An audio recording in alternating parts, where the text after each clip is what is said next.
أعوذ بالله من الشيطان الرجيم சபிக்கப்பட்ட ஷைத்தானை விட்டு அல்லாஹ்விடம் நான் பாதுகாப்பு தேடுகின்றேன். ربما يود الذين كفروا لو كانوا مسلمين.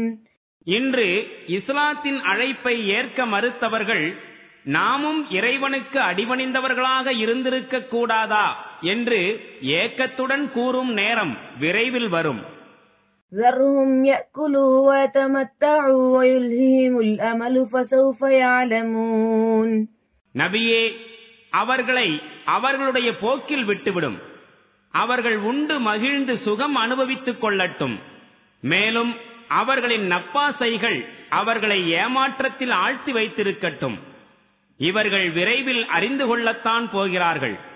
وما أهلكنا من قرية إلا ولها كتاب معلوم. இதற்கு முன்பு நாம் எந்த ஊரை அழித்திருக்கின்றோமோ அதற்கு ஒரு குறிப்பிட்ட காலத்தவணை நிர்ணயிக்கப்பட்டே இருந்தது. ما تسبق من أمة أجلها وما يستأخرون. எந்த சமூகத்தினரும் தமக்குரிய காலத்தவணை முடியும் முன்பே அழியவும் முடியாது, அது முடிந்த பின்பு வாழவும் முடியாது.